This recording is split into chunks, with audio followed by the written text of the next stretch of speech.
Hello everyone, welcome back to my YouTube channel, Kaushi Voice and Blogs. හයි යාළුවනේ, ඉතින් කොහොමද? ඔයාලා සතුටින් හොඳින් ඇති කියලා හිතනවා. මම මේ පුංචි ගමනක් යන්න හදන්නේ. ඉතින් මේ vlog එක ඔයාලත් එක්ක share කරගන්න ඕනි කියලා මම හිතුවා. මම මේ යන්නේ අනුරාධපුරේ. මේ දවස්වල පොඩ්ඩක් මට ස්ට්‍රෙස් එක වැඩි, හිතට සැනසීමක් නැහැ කියලා හිතුණා. මට චුට්ටක් ආපහු රිකවරි වෙන්න ඕනි කියලා හිතුණා. අන්න ඒක නිසා තමයි මම අනුරාධපුරේ යන්න තීරණය කරේ. මොකද මගේ හිතට දුකක් මට දැනෙන සැනසීම අඩුයි කියලා හිතනකොට මම යන්න හිතන්නේ අනුරාධපුරේ. ඉතින් මේ අපි යනවා කිරිහාරත් අරගෙන. අපි කිරිහාර උදේ නැගිටලා හැදුවා. දැන් වෙලාව 7ට විතර ඇති අපි යද්දී. අපි හරියටම 9 වෙද්දී අනුරාධපුරේට ආවා. ඉතින් මේ රුවන්වැලි සෑයට අපි ගිහිල්ලා කිරිපිටි පූජා කරලා මල් පූජා කරලා අපි පැය එකමාරක් විතර කාලයක් එතන හිටියා. මාරම සැනසීමක් සතුටක් දැනෙන්නේ.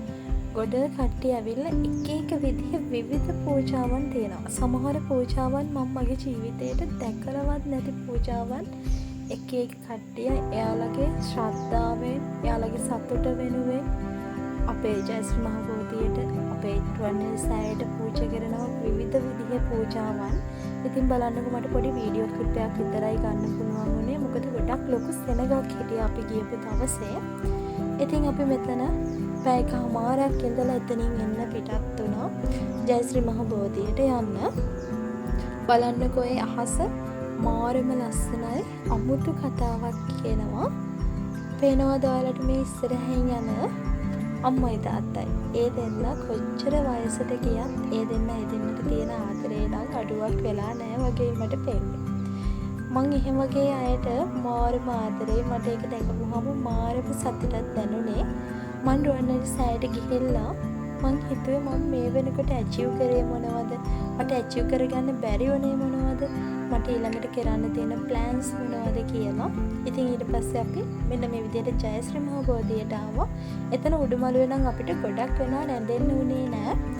පැය භාගයක් විතර තමයි අපි එතන කිරිපිටි පූජා කරලා මල් පූජා කරලා වැඳලා ආවේ. මොකද ගොඩක් ලොකු සෙනගක් හිටියා. ඒ වෙලාවේ දහවල් දානේ පූජා කරන ගමන් හිටියේ කට්ටියගේ බාරහාර ඔප්පු කරන අවසාන පැය භාගෙහිඳ තමයි එතන ගොඩක් ලොකු සෙනගක් හිටියේ. ඉතින් ඔයාලා බලන්න ගොඩක් ලොකු සෙනගක් ඉන්නවා. ඉතින් අපි එතන පැය භාගයක් වගේ ඉඳලා අපි එතනින් එන්න පිටත් වුණා. ඊට පස්සේ අපි දෙන්නට තව ලන්ච් එක ගන්න ඕනේ වුණා. අපි පොඩි රෙස්ටුරන්ට් එකකට ගියා. රෙස්ටුරන්ට් එකේ නම නම් මට මතක විදියට බඩිකිනිද කියලා. ඉතින් අපි ඒකෙන් බිරියානි කන්න කියලා ගියේ. බිරියානි තිබ්බේ නැහැ. ඒකින්ද අපි මික්ස් රයිස් එකක් අරගෙන අපි දෙන්න දවල් ලන්ච් එක අරගෙන එතනින් එන්න පිටත් වුණා. මං අනුරාධපුරේ ගියාම යන්නම තැනක් තමයි මෙන්න මේ වැව. සාවස්ත්‍රිපුර සහ අනුරාධපුරේ අතරමැද්දේ තියෙන මේ වැව.